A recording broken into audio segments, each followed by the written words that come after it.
जय श्री राधा रानी सरकार की, जय श्री कृष्ण भगवान की, जय श्रीमद् भागवत महापुराण की, जय सद्गुरुदेव श्री बंसी वाले महाराज की। श्रीमद् भागवत महापुराण के 8वें स्कंध के 9वें और 10वें अध्याय की कथा आज हम आपको सुनाने जा रहे हैं। पिछले भाग की कथा में आपने भगवान के मोहिनी अवतार की कथा को सुना था। अब उससे आगे की कथा का वर्णन करते हुए श्री सुखदेव जी महाराज कहने लगे हैं कि हे राजा परीक्षित, जब देवताओं और असुरों ने भगवान के उस मोहिनी स्वरूप को अपनी ओर आते हुए देखा तो वे अमृत पीना भूलकर उनके रूप पर मोहित हुए हैं। जब वह सुंदरी मोहिनी असुरों की ओर तिरछे नेत्रों से देखती हुई चली, उस समय सब दैत्य प्रसन्न होकर कहने लगे कि हमारे बड़े अहोभाग्य हैं जो ये परम सुंदरी हमारी ओर चली आ रही है। हम लोग अमृत पीने के लिए जो परस्पर झगड़ा कर रहे हैं, जो आपस में हम लड़ रहे हैं, उस झगड़े को मिटाने के लिए, उसे निपटाने के लिए यदि इस सुंदरी को पंच चुन लिया जाए तो अति उत्तम बात रहेगी। जो ये निर्णय करेगी उसे हम स्वीकार करेंगे। आज भगवान की मोहिनी स्वरूप की सुंदरता पर सब दैत्य मोहित हुए हैं। सब सोचने लगे हैं कि अब अमृत यही बांटे तो अच्छी बात रहेगी। भगवान का स्वरूप कितना सुंदर होगा इसका कोई अंदाजा नहीं लगा सकता है। भगवान ने मोहिनी अवतार लिया है देवताओं पर कृपा करने के लिए, उनके कार्य को सिद्ध करने के लिए। भगवान अपने भक्तों को कभी अकेला छोड़ नहीं सकते हैं। अपने भक्तों पर कृपा करने के लिए भगवान सदा अवतार लेते रहते हैं और आगे आने वाले युगों में भी भगवान ऐसे ही अवतार लेते रहेंगे। सब दैत्य सोच रहे हैं कि हम लोगों को चाहिए कि इस अमृत कलश को इसी सुंदरी को सौंप दें और यह जिस प्रकार चाहे उसी प्रकार बांट कर हम सबको अमृत पिला दे, और हमें चाहिए कि हम उसी प्रकार पी लें, क्योंकि इस प्रकार आपस में झगड़ा करने से कुछ मिलने वाला नहीं है। झगड़ा करना वैसे भी उचित नहीं होता है। नादान दैत्य आज भगवान की माया में फंस गए हैं।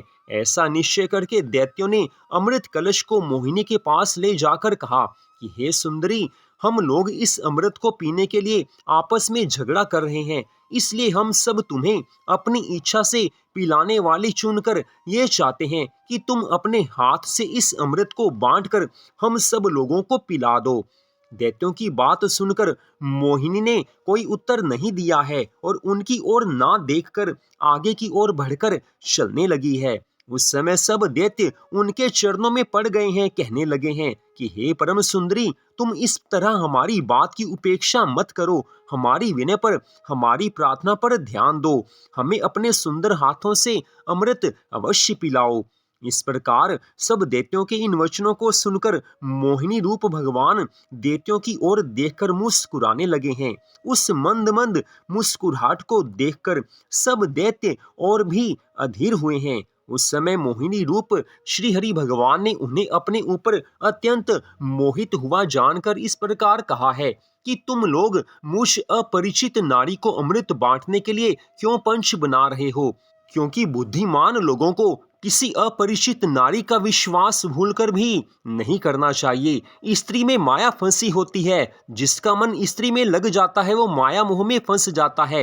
इस कारण तुम्हें ऐसा भूलकर भी नहीं करना चाहिए। यदि फिर भी तुम हठ करते हो तो मेरा कहना तो ये है कि मैं इस अमृत के निकालने में तुम्हारा और देवताओं का बराबर परिश्रम समझती हूँ।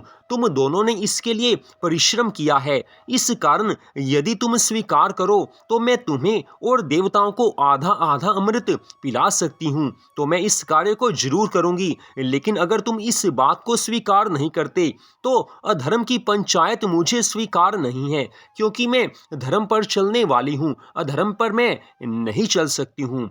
आज मोहिनी रूप भगवान के ऐसे वचनों को सुनकर सब दैत्य कहने लगे हैं कि हे प्राण प्यारी, तुम सच कहती हो। अब तक हम लोग अधर्म पूर्वक अकेले ही सारा अमृत पीना चाहते थे, परंतु अब तुमको अपना पंच चुनकर हम ये प्रतिज्ञा करते हैं कि तुम जिस प्रकार उचित समझो, जिस प्रकार अमृत बांटो, हमें वो बात स्वीकार होगी। हे राजा परीक्षित, जब मोहिनी रूप श्री हरि विष्णु भगवान जी ने ये देखा कि अब दैत्य पूरी तरह मेरे वश में हो चुके हैं, तब उन्होंने दैत्यों और देवताओं से कहा है कि पहले आप लोग स्नान करके अपने अपने स्थानों पर अलग अलग पंक्तियां बनाकर बैठ जाओ। तत्पश्चात मैं अपनी इच्छा से बराबर अमृत सबको पिला दूंगी।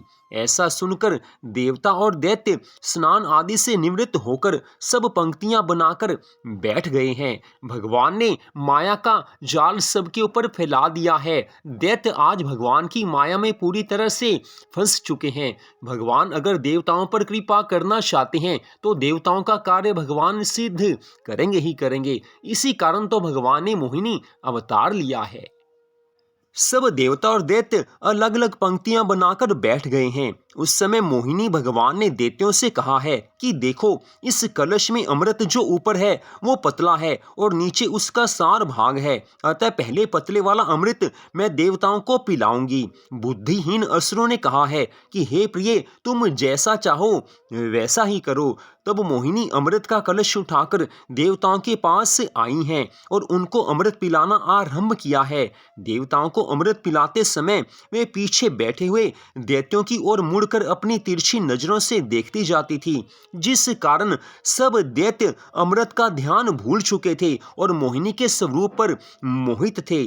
जिस समय मोहिनी रूप भगवान देवताओं को अमृत पिलाते हुए अंतिम पंक्ति में बैठे हुए सूर्य तथा चंद्रमा के पास पहुंचे, उस समय राहु नामक असुर ने अमृत के कलश की ओर देखकर अपने मन में विचार किया है कि यदि इस स्त्री ने सारा अमृत देवताओं को पिला दिया तो हमको अमृत नहीं मिल सकेगा। इस कारण मुझे किसी प्रकार पहले ही अमृत पी लेना चाहिए।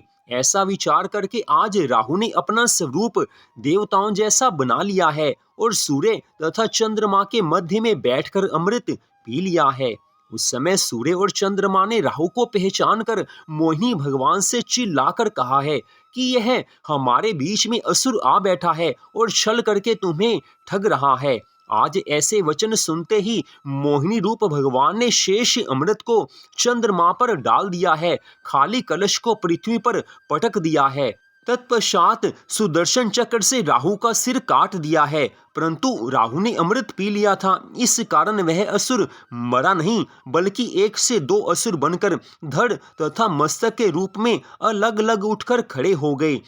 यह देखकर सूर्य और चंद्रमा ने मोहिनी रूप भगवान से कहा है कि हे भगवान, अब आप इसके और टुकड़े ना करें। ये सुनकर मोहिनी भगवान ने राहु से कहा है कि हे राहु, तूने देवताओं में बैठकर अमृत पान कर लिया है, इसलिए तू अब अपनी आसुरी प्रकृति को त्याग कर, आसुरी स्वभाव को त्याग कर, सूर्य आदि सातों ग्रहों की जगह नवग्रह पूजा ग्रहण किया कर, अपनी आसुरी प्रवृत्ति को त्याग दे। उसी दिन से 7 ग्रहों की जगह 9 ग्रह हुए हैं। असुर के मस्तक को राहु और धड़ को केतु कहा जाता है। इतनी कथा सुनाकर श्री सुखदेव जी महाराज कहने लगे हैं कि हे राजा परीक्षित, सूर्य और चंद्रमा द्वारा यह भेद बतलाए जाने के कारण ही वह अमावस के दिन सूर्य को और पूर्णिमा की रात्रि में चंद्रमा को ग्रसने के लिए दौड़ता है, उसे ही सूर्य ग्रहण और चंद्र ग्रहण कहते हैं। उस समय श्री नारायण जी के धर्म को जानकर सुदर्शन चक्र सूर्य और चंद्रमा की रक्षा करता है। इतनी कथा सुनाकर श्री सुखदेव जी महाराज कहने लगे हैं कि हे राजा परीक्षित, देवताओं को अमृत पान कराने के बाद मोहिनी भगवान ने सुदर्शन चक्र को सूर्य और चंद्रमा की रक्षा के निमित्त वहीं छोड़ दिया है और भगवान वहां से अंतर ध्यान हुए हैं। श्री नारायण भगवान ने ये सोचकर ही दैत्यों को अमृत पान नहीं कराया था कि इन्हें अगर अमृत पान करा दिया जाए तो ये सांप को दूध पिलाने के समान घातक हो जाएंगे। तत्पश्चात 10वें अध्याय की कथा में श्री सुखदेव जी महाराज कहने लगे हैं कि हे राजा परीक्षित, अमृत निकालने में देवताओं और दैत्यों का परिश्रम बराबर था, लेकिन श्री नारायण भगवान जिस पर कृपा करते हैं उसे ही यश देते हैं और वही भगवान की कृपा को प्राप्त करता है। मनुष्य अपने सुखों के लिए बहुत से उपाय करता है, लेकिन जब तक श्री नारायण भगवान की इच्छा नहीं होती उसे सुख नहीं मिल सकता है। श्री नारायण भगवान की इच्छा के बिना मनुष्य के सारे प्रयास विफल हो जाते हैं, असफल हो जाते हैं। इसी प्रकार उन दैत्यों की भी ऐसी दशा हुई है। जब मोहिनी रूप श्री हरि विष्णु भगवान जी वहां से अंतर ध्यान हो गए, उस समय सब राक्षस सावधान होकर कहने लगे हैं कि वह स्त्री देवताओं को अमृत पिलाकर कहाँ चले गई। तब उनमें से एक असुर जो बहुत ज्ञानी था, उसने इस प्रकार उत्तर देते हुए कहा है कि अरे मूर्खों, तुम्हारे हाथ में सारा अमृत आ गया था, लेकिन तुमने उस अमृत कलश को एक स्त्री के स्वरूप पर मोहित होकर उसे दे दिया। वह सुंदरी के रूप में साक्षात श्री नारायण भगवान थे। उन्होंने देवताओं की सहायता करने के लिए हमें भ्रम में डालकर सारा अमृत देवताओं को पिला दिया है। आज सब दैत्यों को ये बात समझ में आई है। उस समय सब असुरों ने बहुत ही क्रोधित होकर देवताओं से संग्राम करने की तैयारी की है। ऐसा देखकर देवता भी युद्ध करने के लिए तैयार हो गए हैं। तब देवराज इंद्र ने ऐरावत हाथी पर सवार होकर चंद्रमा, सूर्य, वरुण, कुबेर आदि सेनाध्यक्षों को अपने साथ में लिया है। देवता आज युद्ध के लिए तैयार हैं। वे लोग बहुत से भांति भांति के अस्त्रों को धारण कर रथ, घोड़े, विमान पर आरूढ़ होकर अपनी अपनी सेना सहित युद्ध क्षेत्र में आ गए हैं। उधर दैत्यराज बलि भी मय दानव द्वारा निर्मित बेहायस नामक आकाशगामी विमान पर सवार होकर अपनी सेना सहित युद्ध क्षेत्र में आ उपस्थित हुआ। उसके हयग्रीव, द्विमर्धा, विप्रचित्ति, कालनेमी आदि सेनाध्यक्ष भी बहुत प्रकार के अस्त्र शस्त्र लेकर बाघ, बाज, मछली और विमान पर सवार होकर रणभूमि में आ गए हैं। दोनों ओर इतनी अपार सेना थी कि जिसकी गणना होना बहुत ही कठिन था। हे राजा परीक्षित, इसके पश्चात देवता और असुर समान शत्रुओं को देखकर आपस में युद्ध करने लगे हैं। सवार से सवार, पैदल से पैदल का युद्ध होने लगा है। दोनों ओर से तलवार, भुशुंडी, चक्र, सांगी, बाण, परिघ, त्रिशूल आदि अस्त्र शस्त्रों का प्रहार होने लगा है। देवराज इंद्र और असुरपति बलि में सांगी, वज्र और त्रिशूल आदि से बहुत से अस्त्र शस्त्रों द्वारा महाघोर युद्ध आरंभ हुआ है और तलवारें बिजली की तरह चमचमाने लगी हैं। श्री नारायण भगवान की कृपा से जब देवताओं ने असुरों को मार दिया, तब देवराज इंद्र ने अपने बाणों से राजा बलि को घायल करके बेचैन कर दिया है। तब बलि में सामने से युद्ध करने की शक्ति नहीं रहने के कारण उसने मायामय युद्ध करने की बात मन में ठानी है। वह अपने विमान को आकाश में ले जाकर देवताओं के ऊपर अस्त्र शस्त्र, पहाड़ और अग्नि आदि की वर्षा करने लगा है। राक्षसियां नग्न होकर अपने हाथ में खप्पर लिए हुए देवताओं के दल में आ पहुंची हैं। ऐसा कौतुक देखकर देवताओं ने बहुत ही डरकर घबराकर श्री नारायण भगवान को याद किया है, उनको स्मरण किया है, भगवान से प्रार्थना की है कि हे प्रभु, अब आप ही हमारी रक्षा कर सकते हैं, क्योंकि इस समय हम भयभीत हो चुके हैं। उस समय श्री नारायण भगवान ने सब देवताओं को भयभीत देखकर गरुड़ पर सवार हो, हाथों में चक्र, गदा, पद्म धारण करके देवताओं के दल में भगवान आज आ उपस्थित हुए हैं। तब उन्हें देखते ही सब देवता हर्षित हुए हैं। भगवान पास में हो, भगवान रक्षा करने वाले हो तो हर किसी को प्रसन्नता होती है। देवताओं का डर आज दूर हुआ है। उस समय श्री नारायण भगवान जी ने देवताओं को धीरज बंधाते हुए कहा है कि हे देवताओं, तुमने तो अमृत पान कर लिया है, फिर किस कारण डरते हो? भय छोड़कर युद्ध करो, निश्चिंत रहो, युद्ध में तुम्हें अवश्य विजय मिलेगी। दैत्य तुम्हें पराजित नहीं कर सकते, क्योंकि तुमने अमृत पान कर लिया है। श्री वैकुंठनाथ भगवान जी के इस प्रकार समझाने पर सब देवता फिर से उत्साहित होकर युद्ध करने लगे हैं। उस समय कालनेमी नामक राक्षस ने, जो बाघ पर बैठा हुआ था, श्री नारायण भगवान के ऊपर अपना त्रिशूल चलाया है, लेकिन श्री नारायण भगवान जी ने अपने सुदर्शन चक्र द्वारा उसके वाहन और मस्तक को उसी समय काट दिया है। तत्पश्चात माली और सुमाली नामक दो राक्षस युद्ध करने के लिए आगे बढ़े हैं। तब उन्हें भी श्री नारायण भगवान ने मार गिराया है। तत्पश्चात माल्यवान नामक असुर ने आकर एक गदा श्री नारायण भगवान में और दूसरी गदा उनके वाहन गरुड़ जी में मारी है। ऐसा देखकर त्रिलोकीनाथ श्री हरि विष्णु भगवान जी ने उसी समय अपने सुदर्शन चक्र से उसका सिर काट दिया है, उससे पृथ्वी पर गिरा दिया है। तो यहीं पर आज की इस कथा का विश्राम होता है। इस कथा से स्पष्ट पता चलता है कि भगवान जब कृपा करने पर आते हैं तो भगवान किसी को भी जीवन में खुशियां दे सकते हैं। देवताओं का कार्य भगवान ने मोहिनी अवतार लेकर सिद्ध किया है।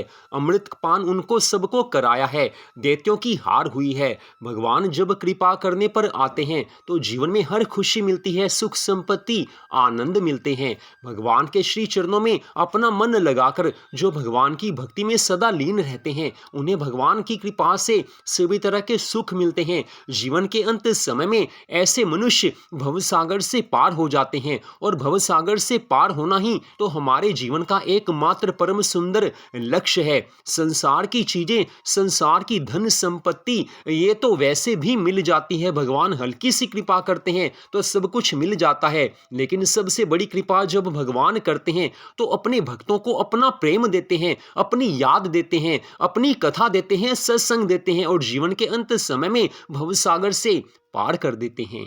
तो आज की इस कथा को आपने सुना, आप सबका हार्दिक धन्यवाद। जय श्री राधा रानी सरकार की, जय श्री कृष्ण भगवान की, जय सदगुरुदेव श्री बंसी वाले महाराज की, जय श्रीमद् भागवत महापुराण की। जय जय श्री राधे, जय जय श्री राधे, जय जय श्री राधे श्याम।